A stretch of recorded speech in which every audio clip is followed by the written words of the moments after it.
Okay. Good luck. Thank you.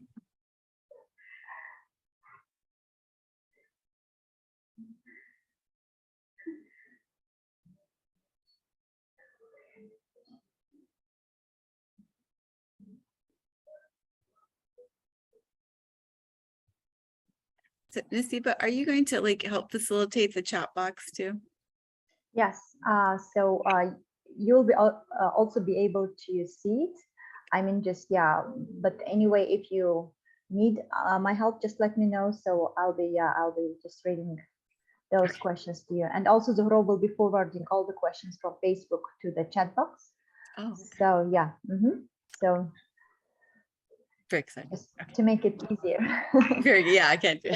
Yeah. Good, good. Exactly. Okay.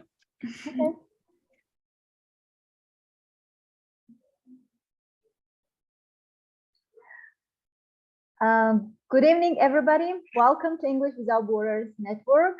And we are very happy to start our Thursday series of English Without Borders webinars. And today we are double happy to host Melissa Hauke. She is an English language specialist, and she's also a Washington Vice President of the TESOL Washington area. And today she will be talking about ways of reaching the disengaged students. So Melissa Hauke, an Ohio native but Northern Virginia resident. She is an TESOL teacher at West Potomac Academy in Alexandria, Virginia. And in this role, she supports language learners who are studying the health sciences. She is a career educator with over 25 years of experience teaching young learners, teenagers, and adults. She is a returned Peace Corps Volunteer-Macedonia, an English language fellow of Russia, and an English language specialist, Thailand. She's a member of the TESOL Standard Professional Council and the TESOL Grant and Proposals Review. From 2022 to 2024, she will serve as a vice president to Washington Area TESOL. And her current professional interest is adult education, and she has recently received an adult education certificate from Indiana University. That's my favorite alma mater. So, and her professional interests include reading, traveling, biking, and volunteering. So let's meet Melissa. And dear audience, please use this moment to ask your questions, and we'll be forwarding these questions to our presenter after her presentation. So thank you very much. Melissa, over to you. All right. Well, thank you very much for having me this evening, I suppose, in your time. I'm very excited to work with each of you over the next hour. And so let me get started by sharing my screen. We'll start with that. And I'm actually at work, so if you hear background noise, it's because there are people walking down the hallway. It's 9 o'clock in the morning here, so it's not too early at all.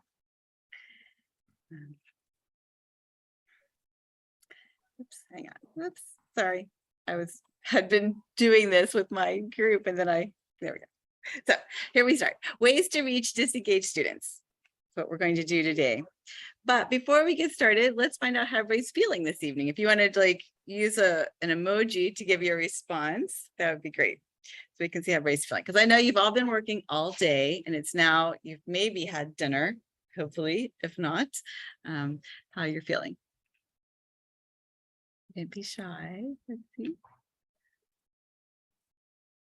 Or putting it in the chat box. I'm not seeing any emojis. I think we have emojis, don't you? Yeah, no? Or just how you're feeling?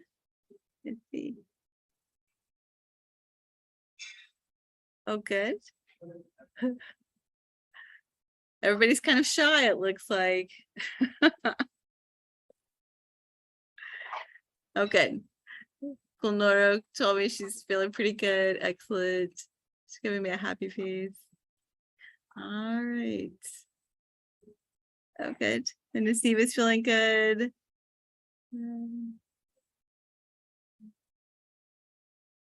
Oh. Okay. Looks like we've got a shy group here with us today, but you're going to have to be more involved because I'm going to be asking you questions. So that's the whole point here. I'm not just going to just talk at you, I hope, the whole time. Okay. Oh, good. Here comes Firuz. Wonderful.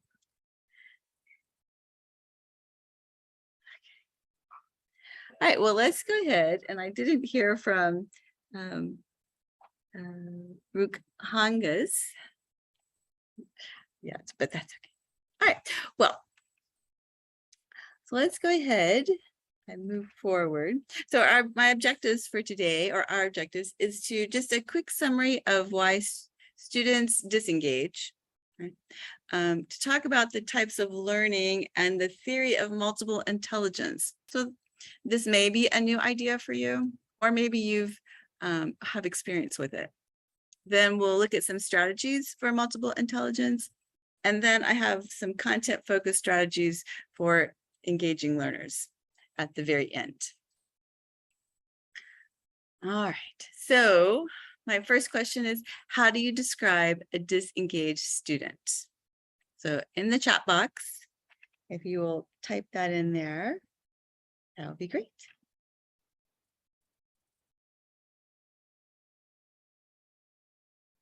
Excuse me, she's over in a criminal justice 504, but she'll be back for 7:30. Okay, great. Very good. Oh, hello, Rukangas. Thank you for joining us. So we're talking about how you describe a disengaged student. So I see bored, daydreaming. There might be a lot of noise that isn't necessarily creative noise. Yeah, uninterested. Bad behavior. Yeah, I think that happens, right? When students become disengaged, then they just are doing that. Yes, interrupting each other as well as the teachers, ignoring, right? Of course, yes. Laughing because it says, with questions not related to the topic. Yeah, they like to ask questions. You can always tell when students are trying to get the teacher off what they're doing, right? By asking these questions. Wonderful. You guys really know what a disengaged student looks like. I can see this. Teasing each other or the teacher. Oof. An everyday problem. Yeah. And same here, you know, it's not like just a problem there. It's I think it's a universal problem, right? Okay, great. Playing with oh my gosh, playing with the phones. It is, I don't know about there, but it is terrible here. Students are on their phones all the time. You can't get them off their phones. It's really terrible. Okay. Well, let me go on to my next question. So here's what I think why students disengage, right? They're bored. And so the things that you mentioned these are results of the students being bored, right? They're teasing, they're talking, they're on their phones. Excuse me. And we're bored sometimes, right? You've taught the same thing over and over, maybe year after year. Or you've taught something and the students aren't paying attention and they're not learning and you have to keep teaching it again. So you're relatively bored as well. So that's also a problem when we get bored. I'm trying to put my now, this next one, teachers don't require all students to actively demonstrate knowledge. And I think we're all probably guilty of this. We might say something like, does anybody have any questions? Of course, everybody's going to say no. Nobody has a question. You've taught something. Or the very famous, does everyone understand? And everyone nods their head, yes. When maybe they understand or maybe they don't. And I think the key here is this actively demonstrate. So we need to, as teachers, make sure that we're actually making every student somehow show that they understand. And it can be something as simple as, you know, we sometimes do exit tickets where you might ask a question at the end of class and they have to put it on a little post-it note or write it on a little piece of paper and give it to you as they exit. Or if you have the technology where they can complete a short Google form, like one thing that you learned today, right? And they have to write that down, or what did you learn about present continuous if you're teaching a grammar lesson. So, but making sure that they actually demonstrate that in some way. And then, of course, we all have those students who like to consume a lot of the space in the classroom. They always have the questions, they always want to answer. And we know that we have students who are shy and hesitant to speak or to ask questions. And they get overlooked or just drowned out by those eager students. So I think what I'm going to talk to you about today is finding ways for you to overcome these things, hoping that students won't be bored, that you won't be bored, that you'll find some ways to actively get the students to actively demonstrate their knowledge and to give every student that opportunity to participate. So that's what I'm hoping you'll take away from today. So you've all told me about the disengaged student. So you look into your class, you see that students are disengaged. What's something that you do to re-engage them? How do you get them back with you if you notice that you've lost them? I'm gonna open up my chat box here.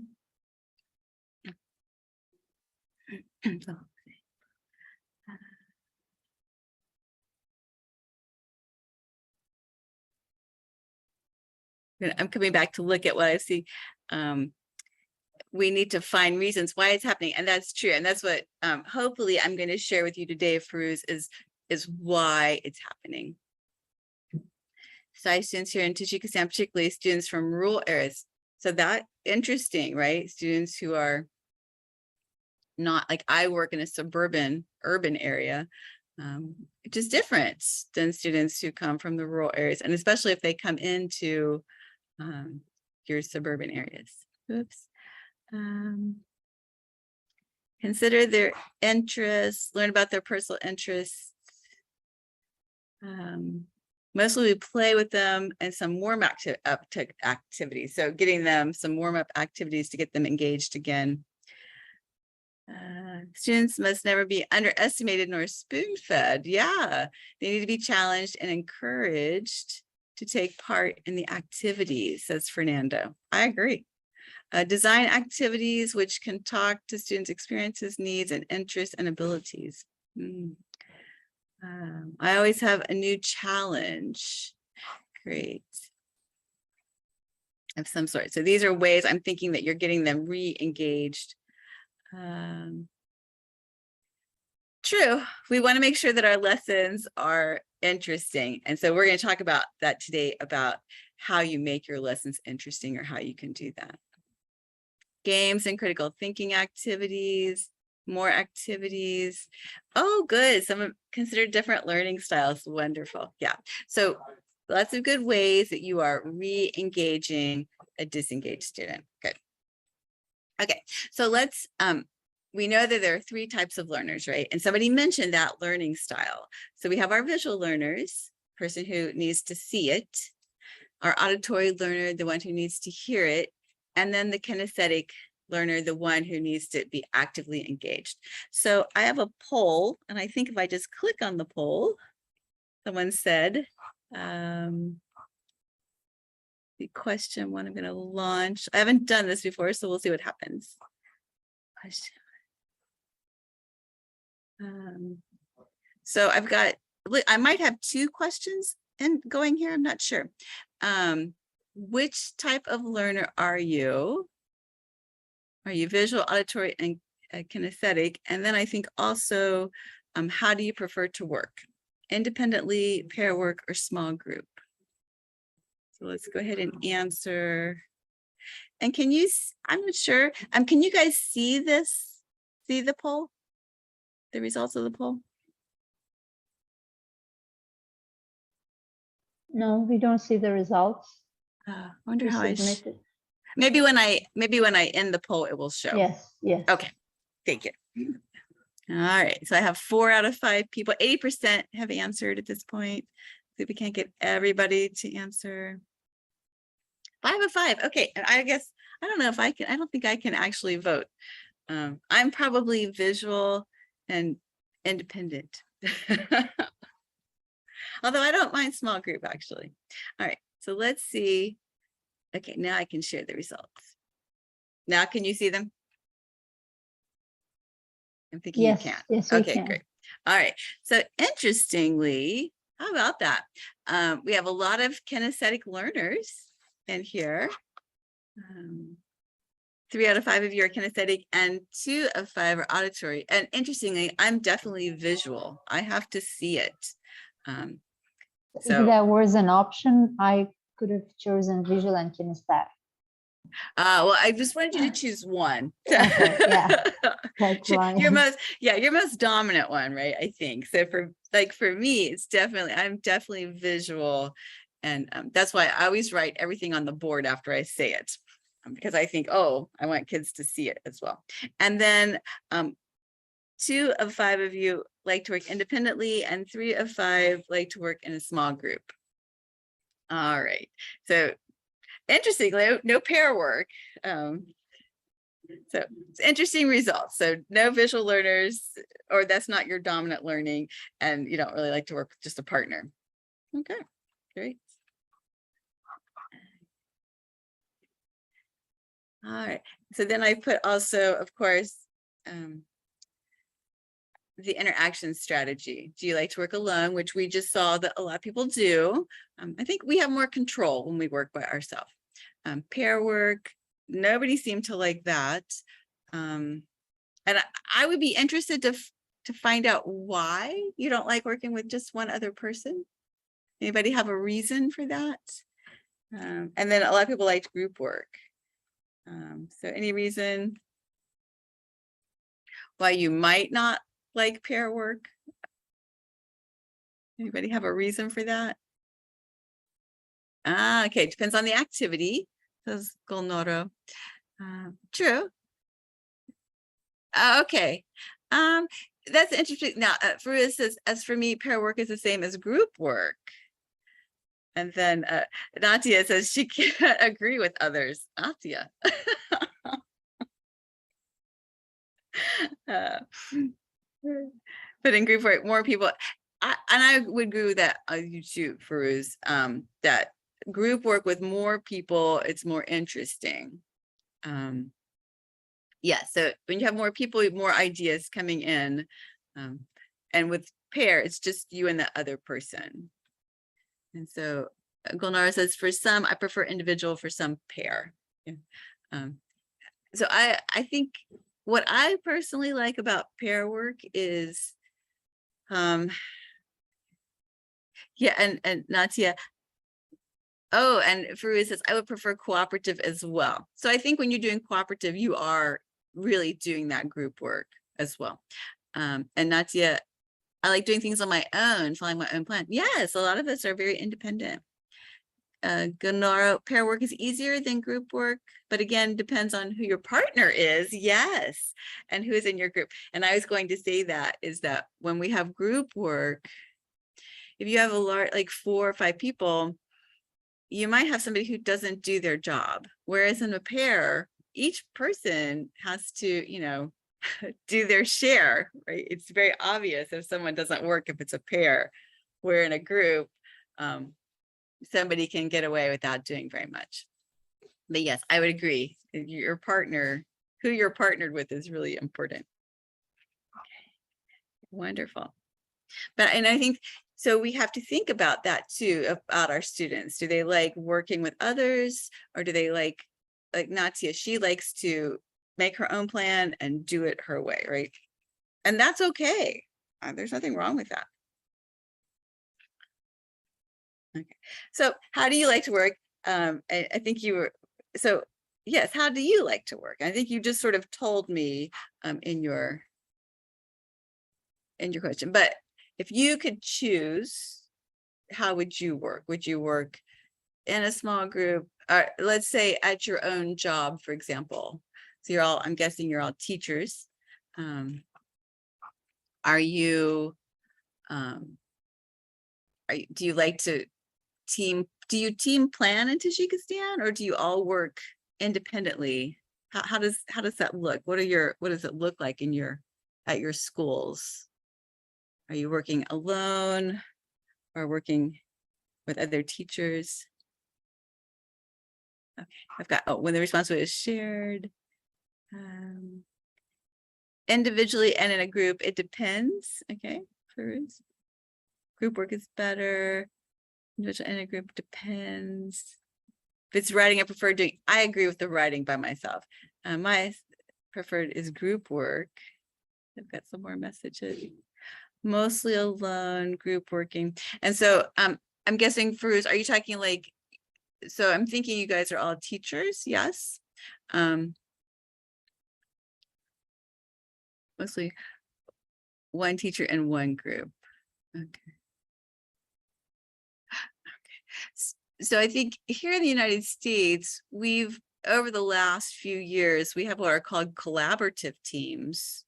So the idea is you meet with the people who are teaching the same subject you are, and then try to come up with some lessons, think about how we're going to be teaching these lessons, plan the lessons sort of together. And sometimes it works and sometimes it doesn't. You know, there are teachers who want to do it their own way, and other teachers who like to plan together. So I think that probably goes back to that independent pair and group work, right? But they definitely, we had the same in the past, but unfortunately not now. And is that because are you teaching remotely, or just since the pandemic, or just a change in policy, Farouz?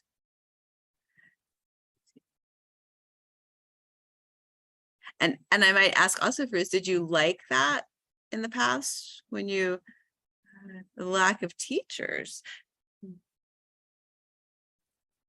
Are you having a teacher shortage? I think we are here.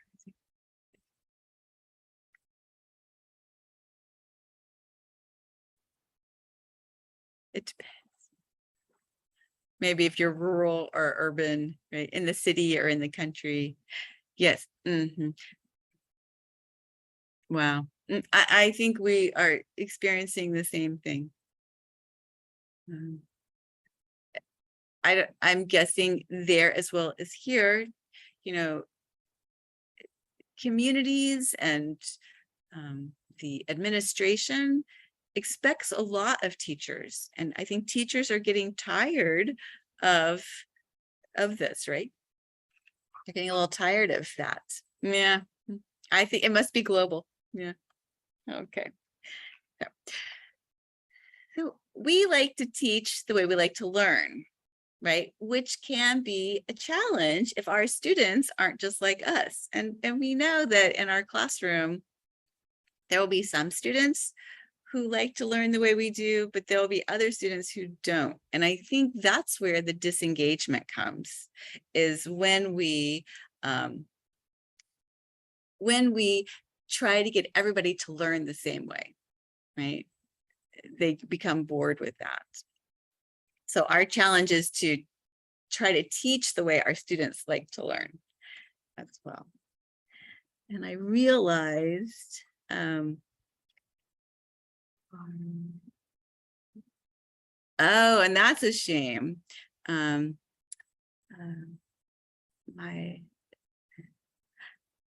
Narva, I'm trying to do my Cyrillic here. My Narva says lack of professional development. That's correct, Fernando. I would definitely agree with that. Yeah. What works best for us might not necessarily work best for the students. Exactly. Oh, funny. Is that yeah, Natia, I just love her. If I taught the way I learned, it would be a disaster. I would like to have coffee with you sometimes, Natia. All right. I just realized I forgot to share my audio. So, oops. Hang on. Okay. So think about your assignments and how you group students to complete that task. So over in the chat box, I want you to share your usual go-to. Is it pair work and visual, group work and kinesthetic? So think about how, when you typically do an assignment, what does it look like? What's your usual? So we got group work and individual. So, and also think about which type of are you doing? Are you doing visual learning? Are you doing auditory or kinesthetic? Right. Because we're thinking about two different ways. We're thinking about how we group the students and how we're presenting or asking them to present that material. Right.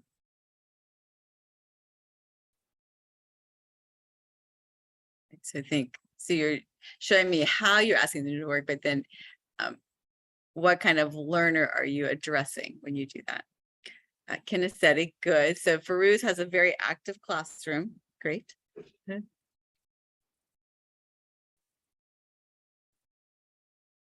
about everybody else? Kinesthetic, good. We got a lot of people are up and active. That's wonderful. Mixed. What do you mean? Not yet mixed. Be a little more specific. What does mixed mean?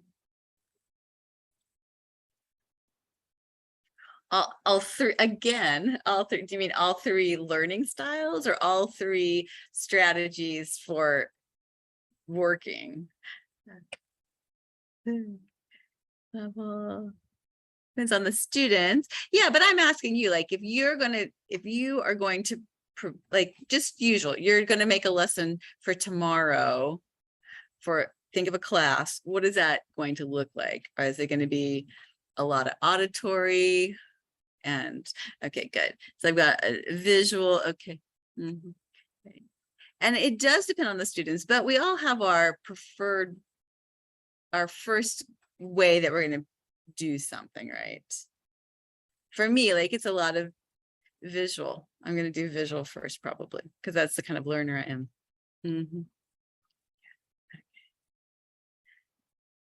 So this is sort of a reflecting, like sometimes, right? Sometimes you're doing a kinesthetic lesson and sometimes, but which one do you do more of? I think is really what I'm looking at here. And I realized the one thing that I should have done. Oh, so if we want students to be engaged, we need to create motivational conditions, which I think you already know that. You're already telling me that, right? How are we going to motivate our students? So I forgot to, I'm going to have to stop sharing and reshare. Sorry, I forgot to click my audio. Let me come back and do that again. I did. Look at me. Okay, so I'm going to show you a short video on Howard Gardner's theory of multiple intelligence. Maybe you've heard of this or not, but it's an interesting theory about how we all have these ways that we like to learn. And he talks about how it's important that we tap into these when we're teaching our students. So let me show that. Hopefully everybody can hear it.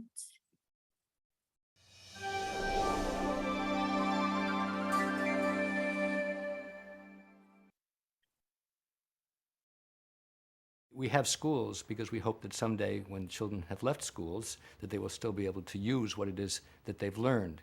And there is now a massive amount of evidence from all realms of science that unless individuals take a very active role in what it is that they're studying, unless they learn to ask questions, to do things hands-on, to essentially recreate things in their own mind and then transform them as is needed, the ideas just disappear. The student may have a good grade on the exam. We may think that he or she is learning, but a year or two later, there's nothing left.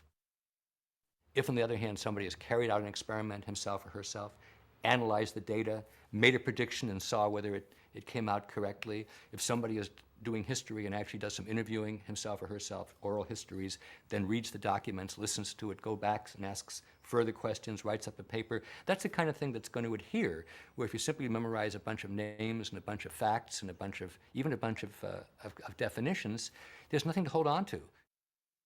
The idea of multiple intelligences comes out of psychology. It's a theory that was developed to document the fact that human beings have very different kinds of intellectual strengths, and that these strengths are very, very important in how kids learn, and how people represent things in their minds, and then how people use them in order to show what it is that they've understood. If we all had exactly the same kind of mind and there was only one kind of intelligence, then we could teach everybody the same thing in the same way and assess them in the same way, and that would be fair. But once we realize that people have very different kinds of minds, different kinds of strengths, some people are good in thinking spatially, some people are good in thinking language, other people are very logical, other people need to do hands-on, they need to actually explore actively and to try things out. Once we realize that, then an education which treats everybody the same way is actually the most unfair education, because it picks out one kind of mind, which I call the law professor mind, somebody who's very linguistic and logical, and says, if you think like that, great. If you don't think like that, there's no room in the train for you.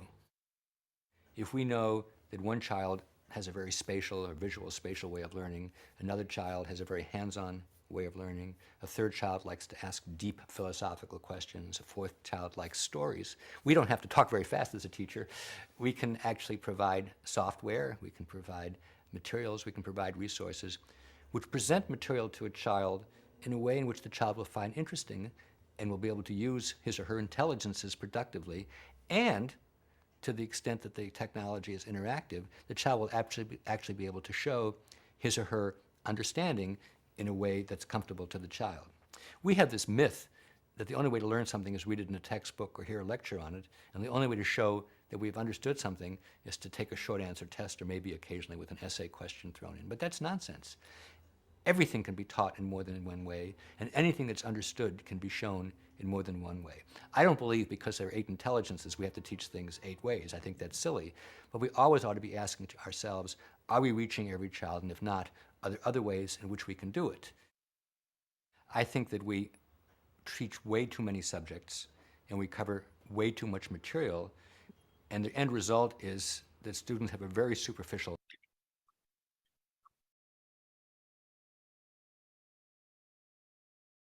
All right, so comments, questions, thoughts about what Mr. Gardner just said about multiple intelligence and how we're working with our students. I got a how true.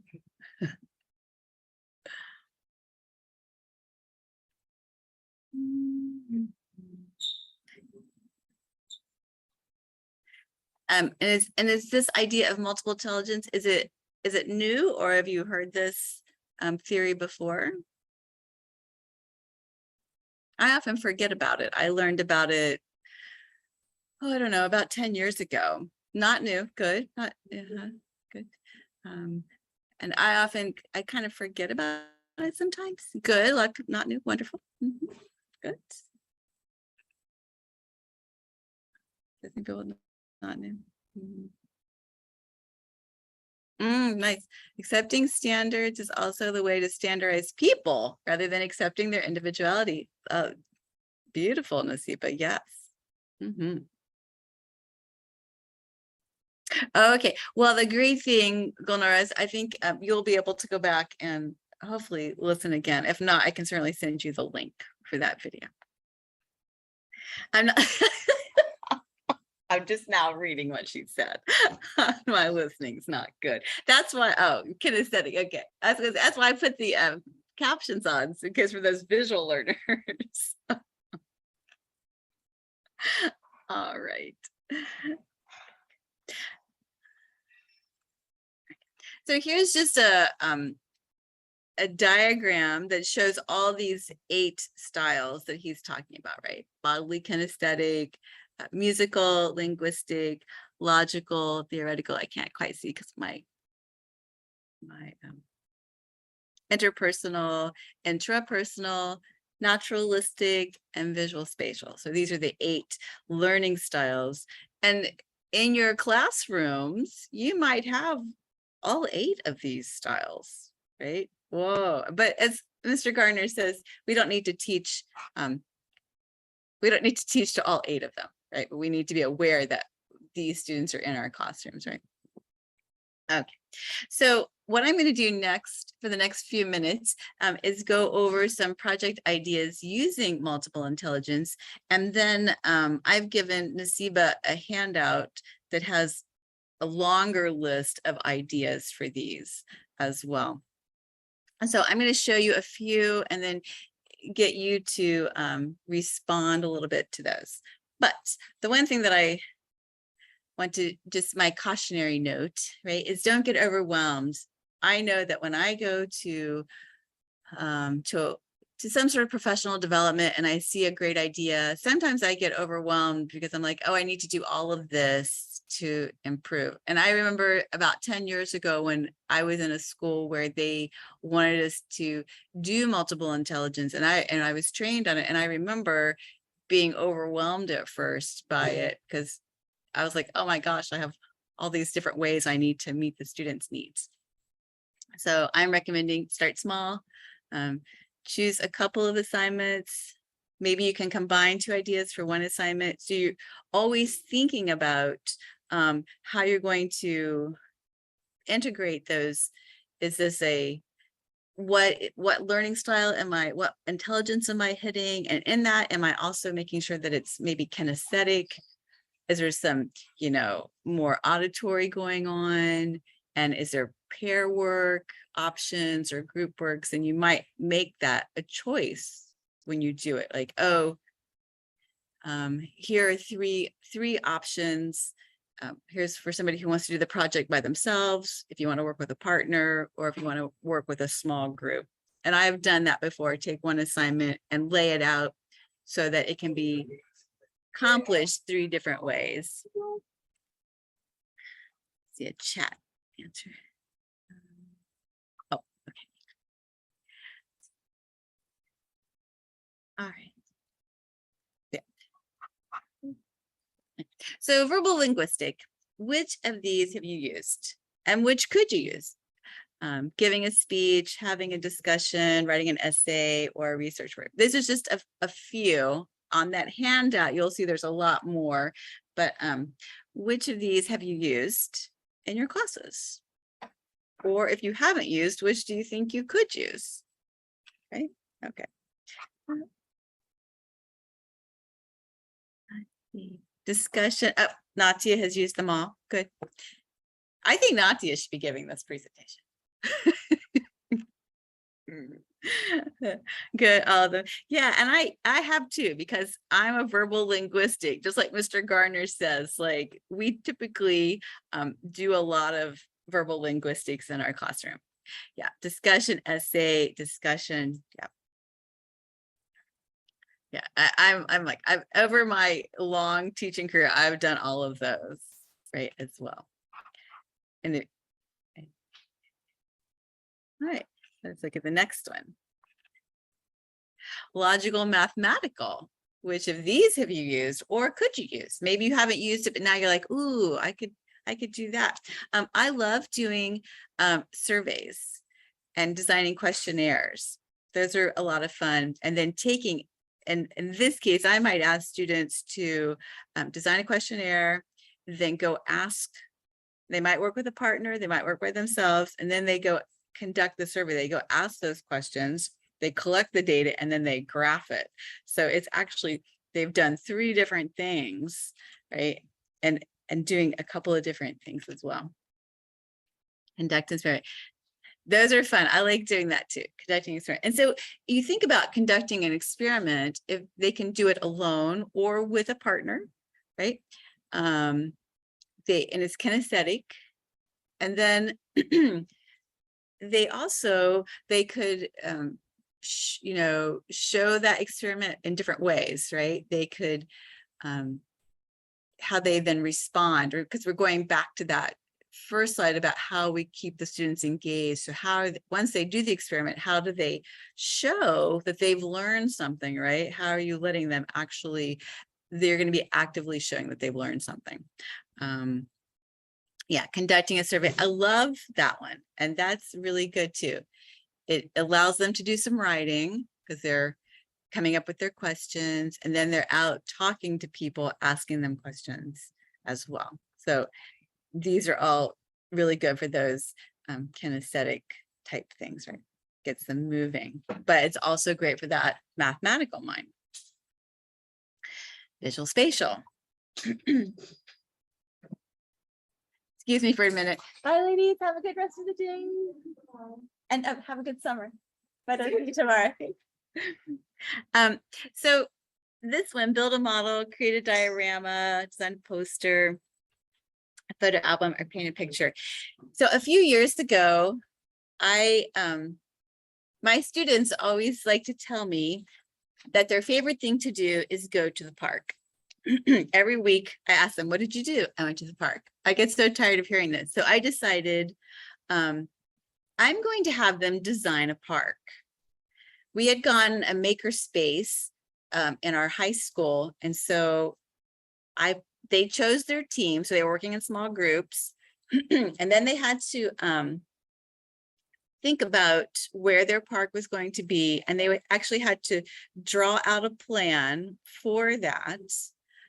And considering who would be coming to the park. And then we went to the maker space, and they actually then built a model of their park. And I will say it took time. It wasn't a fast, it took several weeks for them to do this, but I will say the results were phenomenal.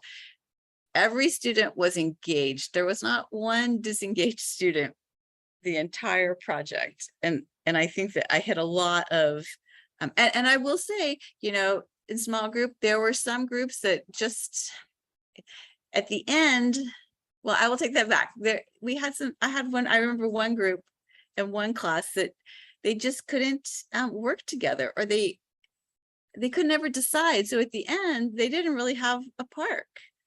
They could never sort of, even though I was helping them and there was other teachers trying to help them, they just couldn't ever quite get it together. But I would say in general, I was really excited with the results and found that they enjoyed it a lot. And then they gave a little presentation. They presented their parks to other classes. We had some other classes come in and listen to their presentations on how they designed the park and why they put what they put into the park, right? And who they were thinking of.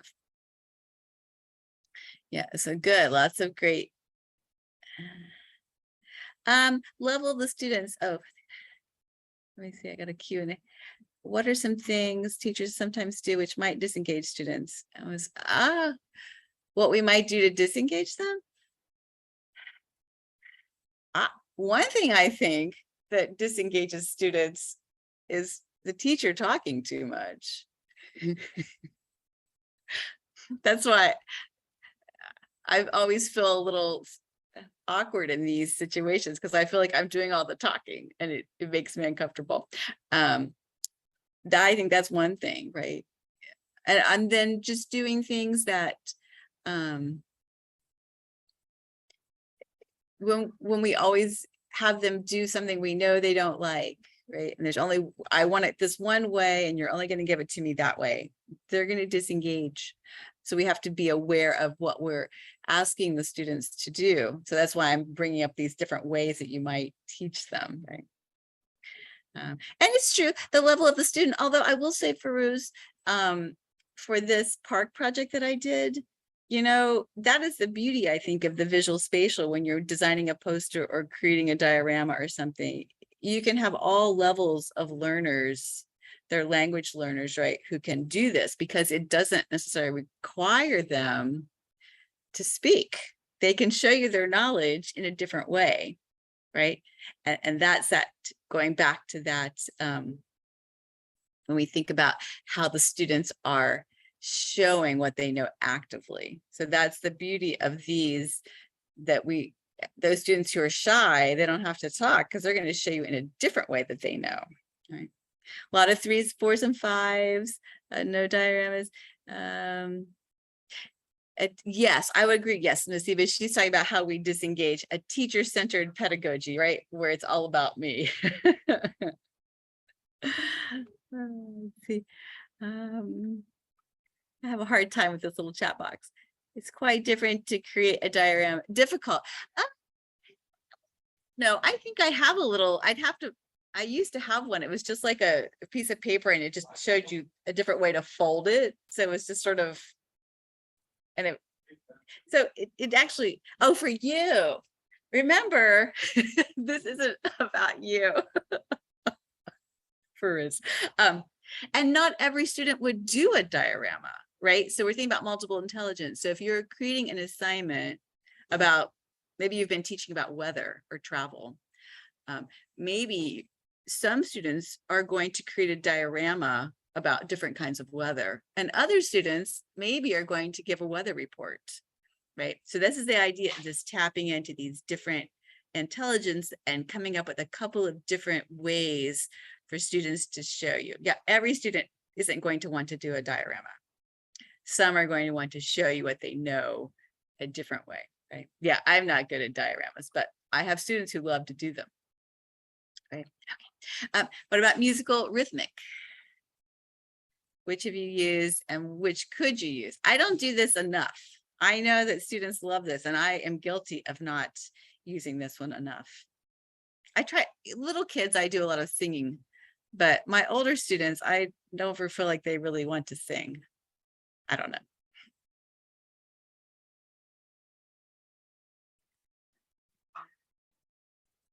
Sing, yeah. Yeah, I agree. Yeah. And, you know, I think so. So in my new job, I'm at an academy where we've got, yeah, oh, good. Gulnara, so what could she use? She would love to do a musical. I think that would be a ton of fun, getting the kids to do that, right? Come up with a musical about whatever your topic is. I was in a music class here, music tech class, and they produced an album. This is at the gymnasium, and they wrote the lyrics. I mean, the music was so good. I was so impressed with their final project. They did a lovely job. And so we know that they can do it. We just sometimes don't think about doing it. Right? My next one, bodily kinesthetic. I'm better at this one. These, I've done quite a few of these before. Role play, make a video, act in a play.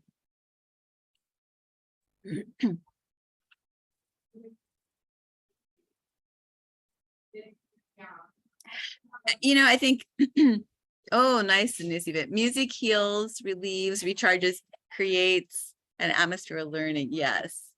Singing a song. Yeah, I'm really big on the singing songs with younger students, but I think older kids like it too, but it probably has to be more rap-like. What type of report can help me identify when a student might disengage an online? Oh, I'll tell you what, Fernando, I think that that might be the $1 million question.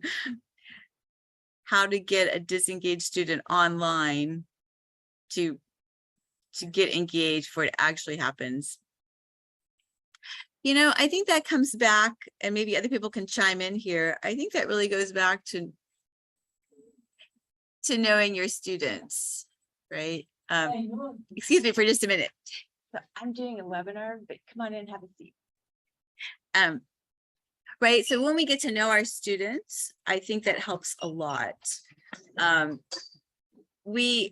was talking to one of my colleagues, And our administrator, who's leaving at the end of this year, he hasn't really developed a rapport with us.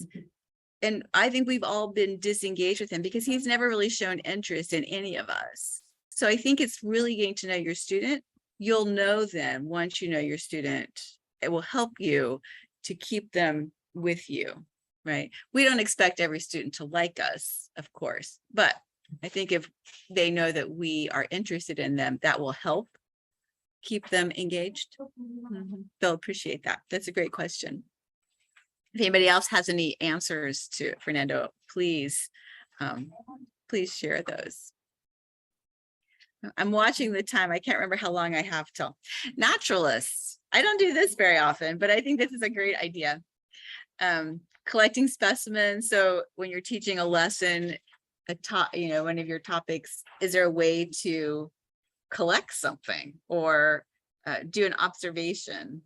Right. So my first one came to my mind was about the moon, like about weather.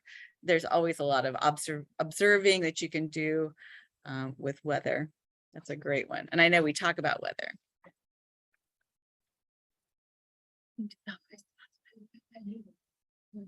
The third one, yeah. So Gulnara says, during online teaching, students seem to feel more responsible for their learning. I think it's true. They do have to take more responsibility because we have less control over keeping them engaged. If they're far away from us, we can't like go stand by their desk or ask them, oh, what's going on? Because we don't really know what's going on in their location either. Okay. The third one, creating an observation.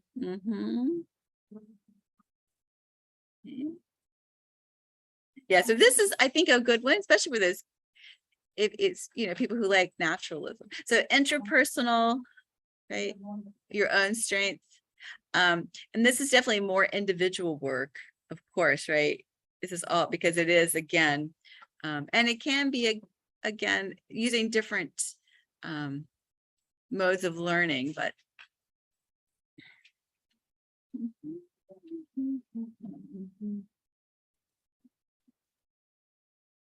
so Faru says, online teaching needs a strong motivation. Otherwise, it's difficult to engage students. Yeah, I would agree. Yeah, if the students have to really be motivated on their own. Yeah. And so this one, the interpersonal, your own strengths.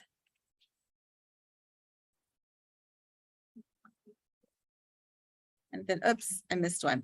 Did I do interpersonal? Oh, interpersonal, I missed that one. Conducting a survey, which we talked about earlier. Tutoring a classmate, right?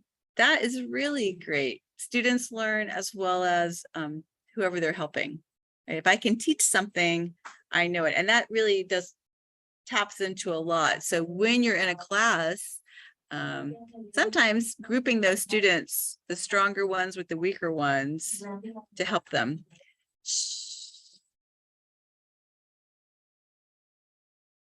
What we got here?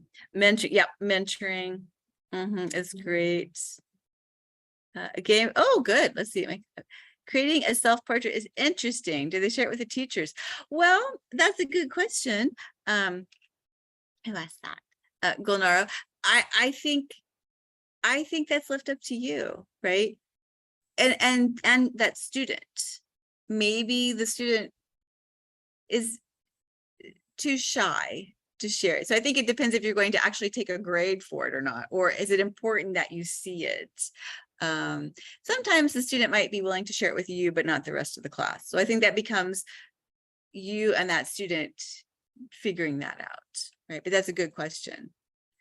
And that goes back to that building that rapport that Fernando asked. If we have a good rapport with our students, they might be interested to share it with you. Game show. Oh, that sounds like fun, Naziba. Game shows. Interviews and creating a talk show. That's a lot of fun. You guys must have great classrooms. What else? I'm trying to interviewing, creating a talk show. I would love to, I think that would be so fun. Mentoring, project work is good too. Yep. And that seems to be a lot now, the project-based learning. Keep a normal diary. Yeah. What are 3 things we must do to reach a student who is disengaged in an online physical environment? Anybody have an answer for that we must do? How to get them engaged? I mean, I think back to your first question, right? We have to build that relationship with them. One, I think we have to have an expectation, right? You expect them to do the work, right? So make sure you've set your expectation. That's really important, because I think a lot of times students who are in this virtual classroom, they think that there's no expectation. I don't have to do the work. Nobody can make me, right? So I think actually having that expectation. Good point. Yep, Gulnara, right. Why are they disengaged? For example, during our time here, I had students who sometimes had to help their brothers or sisters, right? So my high school gymnasium student is trying to participate in the English class, and then, right, they have to help their brother or sister. Oh, I hear someone copying it. Is my time up?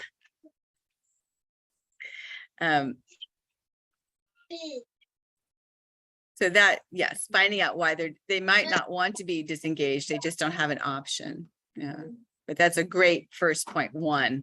And then my 2 and 3. All right. Okay.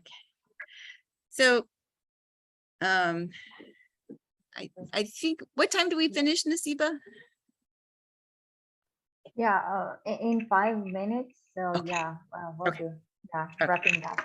Okay. So I thought, a student portfolio. Oh, that's a great idea, Natia.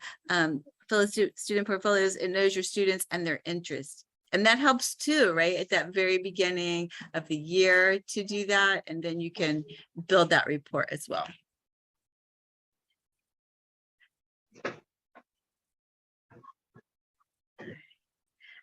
But yes. So, so your concerns, what assignments do you have? So thinking about, I've given you a lot, and I feel like I haven't really shared anything new with you. Hopefully today what I've done is reminded you of things that you're doing, and maybe helping you to see that what you're doing can be a way to keep your students engaged. So as you think about your assignments, are there anything that you saw today that you might try? And again, what are your concerns? I know sometimes teachers are like, oh, that sounds good, but I can't do that. That would never work, right?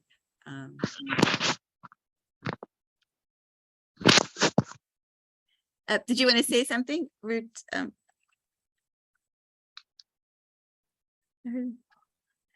So any concerns or ideas or comments that you want to make? So I have a question, Melissa, like, could you please share your own experience of how you worked with disengaged student that was quite challenging and tough, and how did you overcome this? Well, I mean, I think the one that I shared earlier about my park project was really a good one. I had a lot of low-level English speakers from Central America, and they really, as I said, whenever I would ask them, you know, what did you do yesterday after school, or what did you do over the weekend? Their answer was always, I went to the park. I went to the park. I went to the park. I got so sick of it, right? And I couldn't get them to really be, all they wanted to do was sit in the classroom and speak Spanish to each other, because it was a room full of Spanish kids, really. I mean, I had a few maybe Arabic speakers and other things, but really trying to get them to use their English and to show me what they could do. And so this, as I said, I found for the most part, I did it with 3 different classes. And each one of those classes, what I found was the creativity when they sat down to design their park, how each park looked different. Some included things for like mothers who would bring their babies. Some included a swimming pool. So just the different things that they thought were important to put in to a park, and then for them to actually present and explain why they did that. And watching them work together, as I said, almost everyone was engaged for the entire project, and watching them discuss their ideas, and then to at the end show what they learned, because they had to do a little research on parks too. So we started off with doing some research on parks. What do you find in a park? And then your job is now to design a park for your neighborhood, right? So that was one that, and it was so popular, Nasiba, that a lot of the teachers in my who were teaching a similar class also used it, because they were like, oh, that's really great. And the students really loved it. So, so that was one I think that I've felt really successful with. When I was in Russia, I did one where the students had to design a restaurant, which was also a lot of fun. And they weren't necessarily disengaged, but it certainly got them active. So they had to design the restaurant, write a menu for that. And then after they did that, they did a little role play where there were the diners and like the waiter, right, kind of thing. So then they did like a little role play with that. So they got all of the pieces of that learning in there as well. Those are a couple. Yeah, thank you very much. So You're welcome. I guess like you already answered all the questions that were asked, you know, by the audience. So yeah, so if anybody has any questions, you can unmute yourself and ask your questions.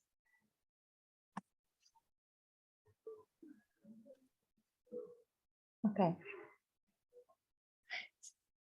So yeah, thank you so much, Melissa, like, you know, for your great webinar. So it refreshed a lot, like, you know, our teaching experience, and also just, you know, you brought so many new concepts that we would like to try in our daily teaching. So because, like, you know, teaching is an art, and we learn these arts by doing it and by learning every day. Yeah, so thank you very much, dear audience. We are again grateful for your active participation, and we look forward to your participation in our next webinar. And on behalf of all English Without Borders Network, dear Melissa, let me convey our deepest gratitude for your volunteering to do a webinar for English Without Borders in Tajikistan. And we really look forward to have more you know, webinars with you in the future, because your experience and expertise in TESOL, as well as your extensive teaching experience, are the best asset that you can share with so many other teachers, you know, around the globe. Thank you so much. And you can also, yeah, see lots of thank you notes in the chat box from our audience, both those who are watching on via Zoom and as well as on Facebook. Thank you so much. Yeah, have a great day, Melissa, dear Melissa, and of course, like, you know, the audience, have a good evening, day, as well as just, you know, morning to all of those who are joining us from different parts of the world. Thank you for being with English Without Borders. Wishing all of you the best, and yeah, hope to see you again. Bye-bye.